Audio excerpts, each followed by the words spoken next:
I'm going to improvise like a writer on some assumptions. And though I feel a little uneasy in doing this, in saying this, nevertheless, what a writer is obliged at some point to realize is that he's involved in a language which he has to change. For example, for a black writer, especially in this country, to be born into the English language is to realize that the assumptions of the language, the assumptions on which the language operates, are his enemy.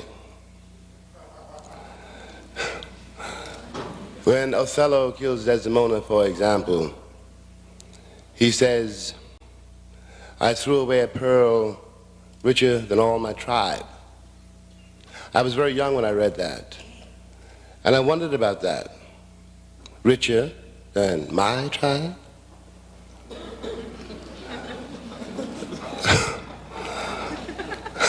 I really had to think about being as black as sin, as black as night, black-hearted. And in order, this is another story which I won't go into, in order to deal with that, really, to deal with that, at a certain time in my life, when I was not in this country, but in France, where I could not speak to anybody because I spoke no French, but no one wanted to speak to me,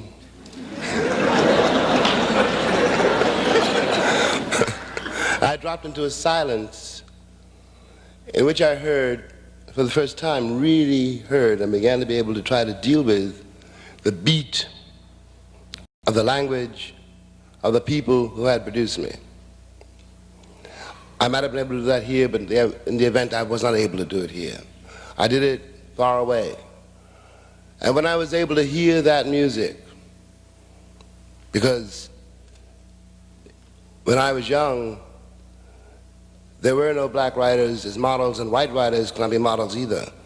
I did not agree at all with the moral predicament of Huckleberry Finn concerning Nigger Jim.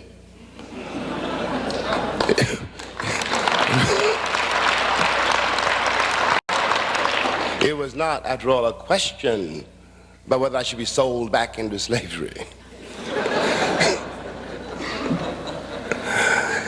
I want to try to shift a certain assumption. I want to suggest that instead of, as we have now for far too long, according to me,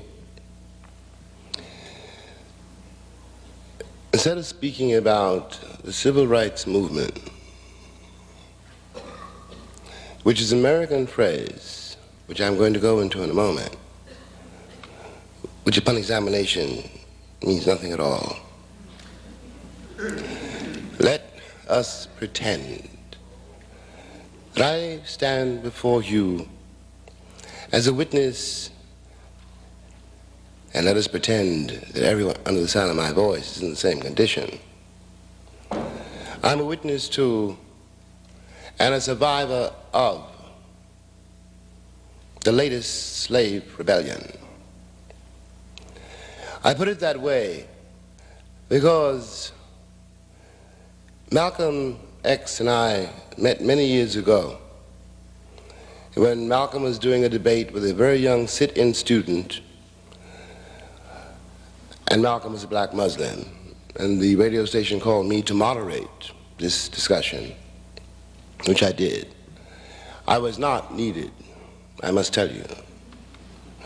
Malcolm was one of the most beautiful and one of the most gentle men I met in all my life.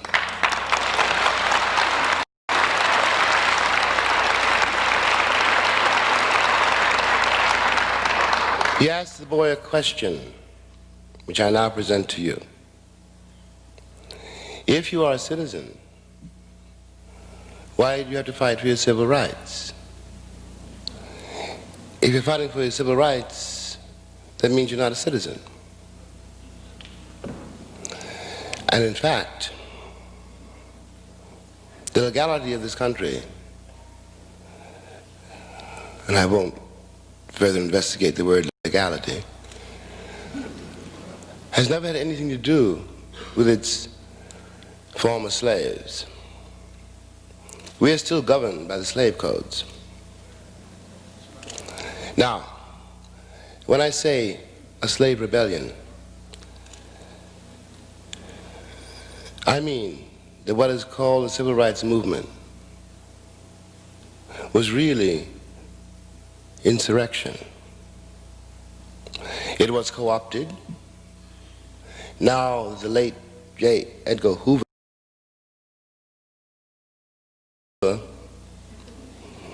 is in his grave, God bless him.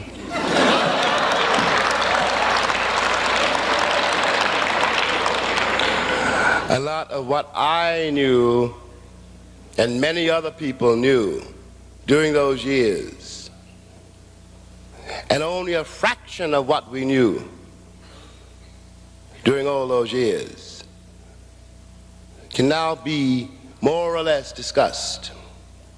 So one can say that the latest slave rebellion was brutally put down. We all know what happened to Medgar. And it was not some lunatic who happened to be wandering around Mississippi with a gun. The one lunatic in Mississippi at that moment happened to have a gun somewhere, and by some odd coincidence, unbelievable, shot Medgar Evers in the carport of his home in the sight and hearing of his wife and his children. And Medgar was 37. The lunatic was carried into the front door visibly of a nursing home and out the back door, and that was that. We all know what happened to Malcolm. We all know what happened to Martin. We know what happened to Fred Hampton and Mark Clark. And so many more. Honey, don't tell me. I mean, the list is long. That is the result of a slave rebellion.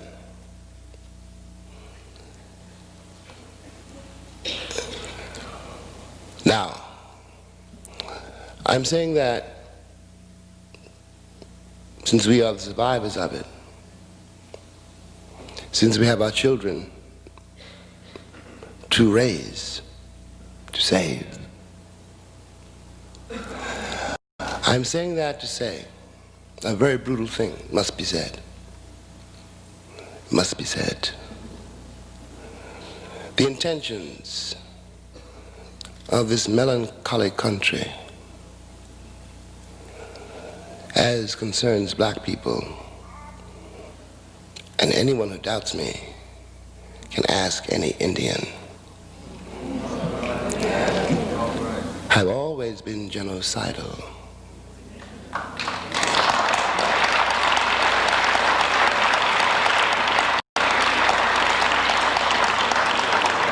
They needed us for labor and for sport. Now, they can't get rid of us.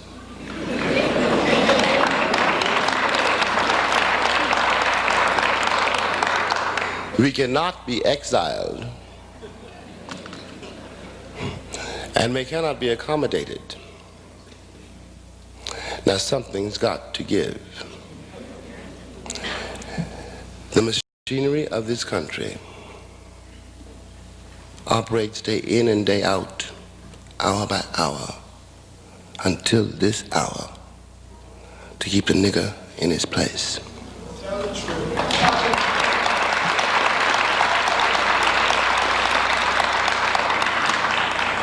When I was young, among other things, I used to run an elevator. murderously, but I ran it.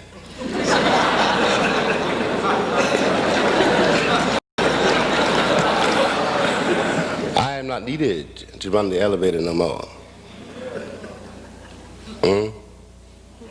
A whole lot of things we used to do, we ain't needed for no more.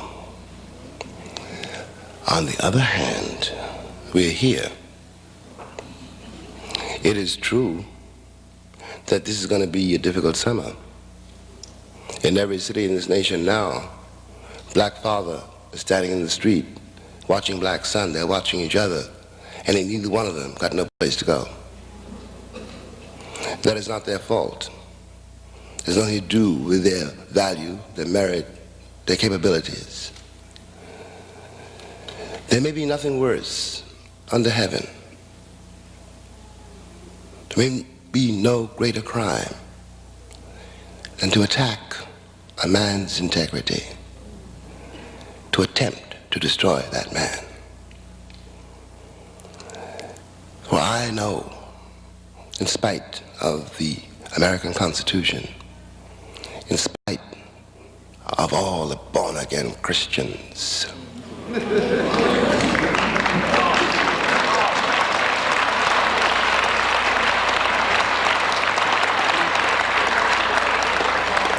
I know that my father was not a mule and not a thing, and that my sister was not born to be the plaything of idle white sheriffs. What am I saying? I'm saying we find ourselves between a rock, if you like, and a hard place. I am saying something else. I am saying that our presence in this country terrifies every white man walking. I'm going to go back and clarify that a minute. I want to suggest, and it's a very important suggestion, first of all, this is not now, never has been, and now never will be a white country.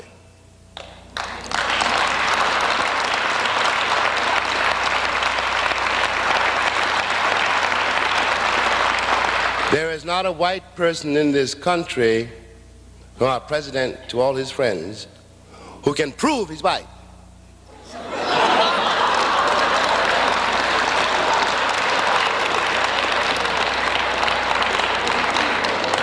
It is absolutely true.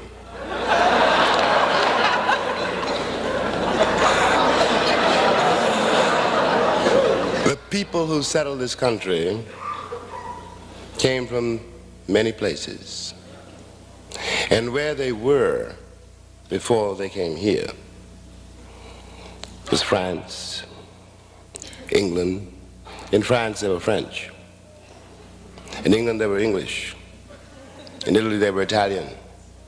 In Greece they were Greek. In Russia they were Russian. It is worth noting, by the way, that this phenomenon called Europe has never agreed about anything at all except us. They don't get along until this hour. The only thing that ever unites them, the common market, for example, is about us. And they can't get that together. They're squabbling over what's left of their colonies. In short, they've lost their clowns, Ray Charles might put it. And this means that we have to consider, first of all, that white, Malcolm said, it's a state of mind. Because I don't want to be misunderstood as saying, I'm not talking about white people. Insofar as you think you're white, you're irrelevant.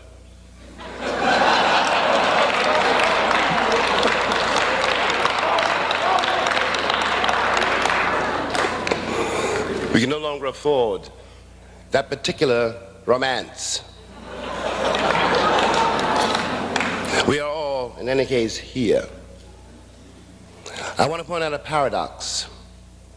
The only people in this country who have any notion of who they are, the only people in this country who have any notion of who they are the black people in this country.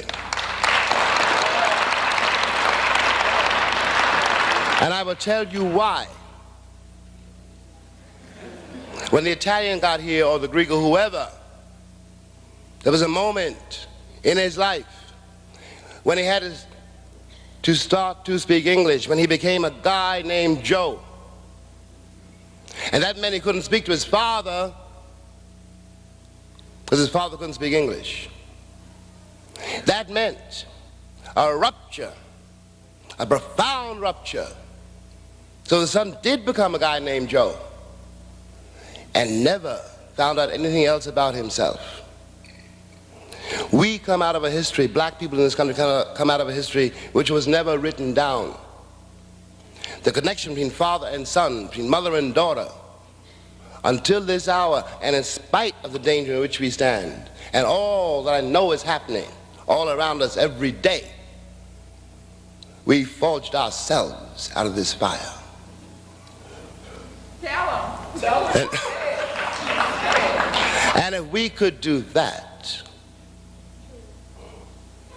and we have done that, we can deal with what now lies before us. I know I ain't got no jobs to give nobody. I know that. I know I ain't got no money. I can't co-opt you.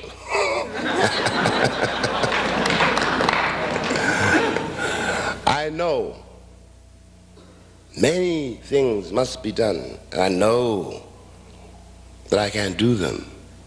But I also know that I haven't got to do them alone. We have never been alone. That's the mystery. Every white person in this country, I do not care what he says or she says, knows one thing. They may not know, as they put it, what I want, but they know they would not like to be black here.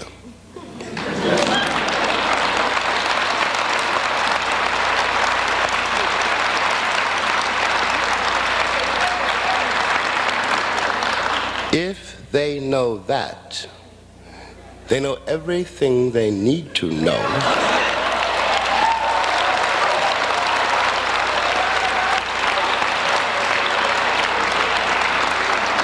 And whatever else they say is a lie.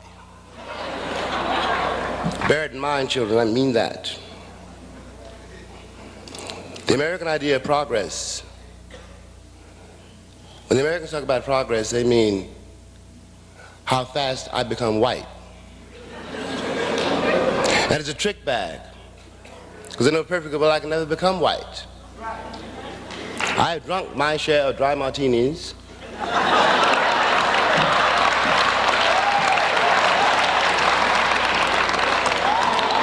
I have proven myself civilized in every way I can. But there is an irreducible difficulty.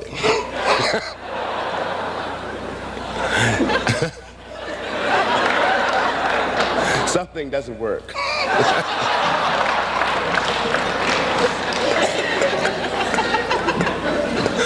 Well, I decided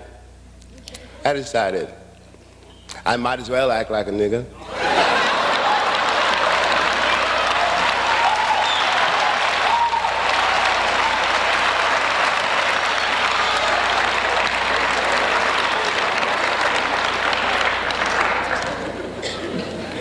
Now, the black people of this country stand in a very strange place. So do the white people of this country stand in a very strange place. And almost for the very same reason, though we approach it from different points of view. I pretend, I suggest, you think about it, that what the CIA, for example, I use the word advisedly, for example, or the President of the United States, for example, All ambassadors except one don't know about the world which surrounds them. Is the price they pay for not knowing me.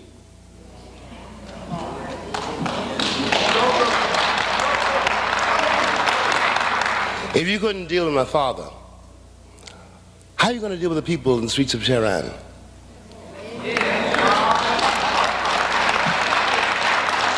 I could have told you if anyone had asked.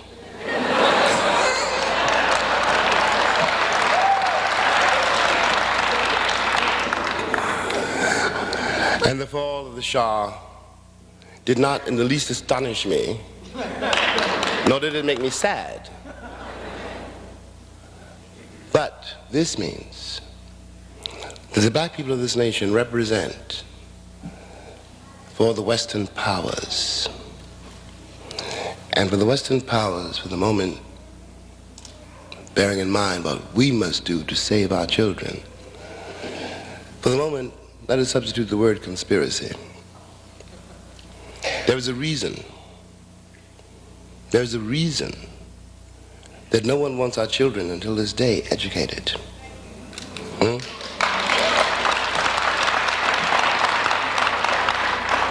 When we attempt ourselves to do it, we find ourselves up against the vast machinery of the system of education in this country, which is, among other things, a billion-dollar industry. And the billion-dollar industry is more important than the life of the child.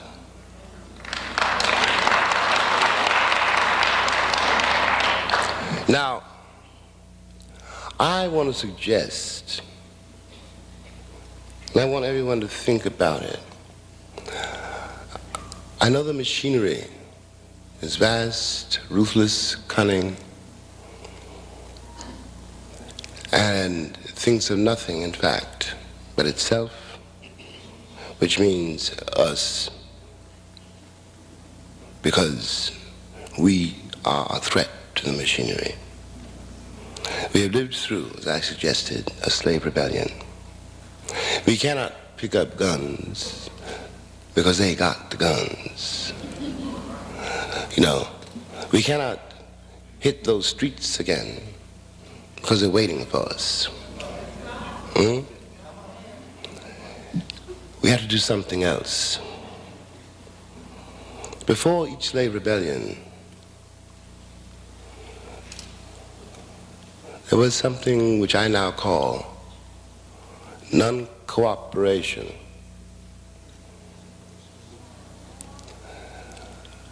How to execute this in detail is something each one of us have to figure out. But we could begin with the schools and take our children out of those schools.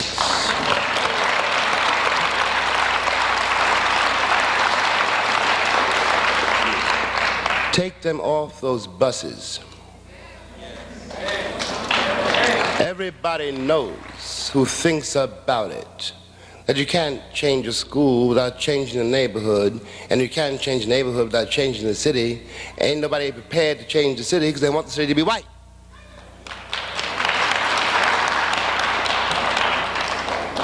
All the American cities have begun to crumble when the white people moved out to get away from the niggers.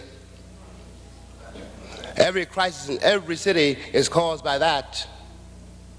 How can you expect the people who cannot educate their own children to educate anybody else?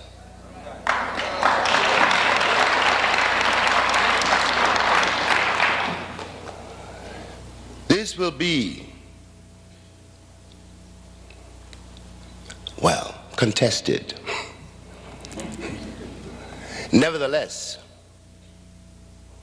one's got to start somewhere. And I'll use that as an example. There are other things I have in mind, but I'm not really a tactician. I'm a disturber of the peace. I want you to think about it. Because I know what can happen if you do think about it. One more thing. It is useful to bear in mind that this country, and indeed the West, has been living on a war economy since 1939. It is useful to bear in mind that we would be at war now if we could afford to be. Ain't no place left to go to war. All the colonies, though they still belong to Europe, are no longer where they were. Now it's a matter of getting the resources of the country out of European hands and African hands. And we are involved in that. The black people of this country are involved in that. If we, this country, could afford to raise an army and afford to go to war, it would do so. This country cannot raise an army to set anywhere in the world which it can trust.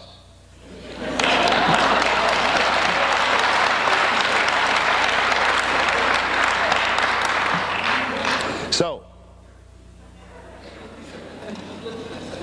we hold the trump. When you try to slaughter a people and leave them with nothing to lose, you created somebody with nothing to lose. And if I ain't got nothing to lose, what are you going to do to me? We have one thing to lose. That's our children. And we've never done that yet. After all, we haven't done that yet. And there's no reason for us to do it now. We hold the trump, I said, right? Patience and shuffle the cards. Thanks.